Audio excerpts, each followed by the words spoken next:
et Khalidoubeï. C'est dans les profondeurs de la Sierra Leone que se trouvent les mines de Marampa, 150 km au nord de Freetown, à Lunsar plus précisément. C'est le vice-président Mohamed Julde Diallo qui introduit en personne le Premier ministre Ousmane Sonko sur ce site d'extraction du minerai de fer, avec ses réserves estimées à 1,7 milliard de tonnes. La mine est représentative des richesses minérales inestimables de la Sierra Leone. Les deux pays ont convenu de créer un pôle régional de traitement de minéraux, une volonté qui fait converger d'un côté le potentiel gazier du Sénégal, ses infrastructures de transport et des services portuaires, et de l'autre côté, les ressources minérales de la Sierra Leone, pays aux besoins énergétiques croissants. Les accords ont été signés une heure auparavant, au sortir de l'audience avec le président Julius Maada Bio et de la séance de travail technique entre les deux délégations.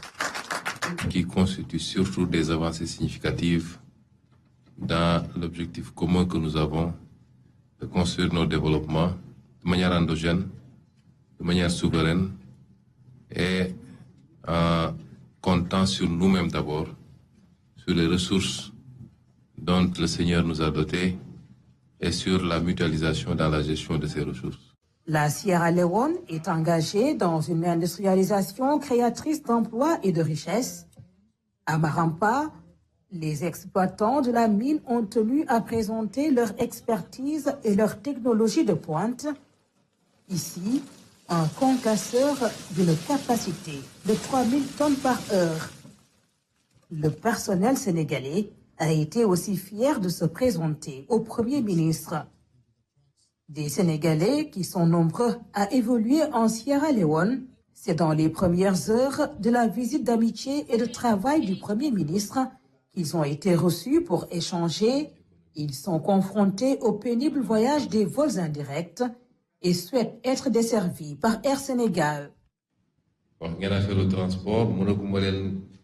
Vous avez parlé de transport et je ne pourrai pas vous donner l'assurance qu'Air Sénégal viendra à telle ou telle date. Je peux par contre vous assurer d'une chose. Air Sénégal desservira le pays s'il plaît à Dieu. Vous savez que nous avons trouvé la compagnie dans des conditions inouïes, inacceptables. On m'a appris même en venant que 2 de ces plus grands avions risquaient d'être saisis pour défaut de paiement. 180 milliards ont été investis dans cette compagnie alors qu'on est propriétaire d'aucun de ces appareils. C'est la situation que nous avons trouvée sur place, mais nous faisons tout pour la sauver et la compagnie compte aujourd'hui sur des managers investis et compétents.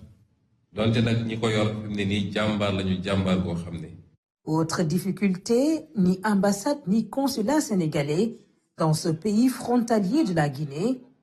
La représentation diplomatique de Conakry couvre la zone.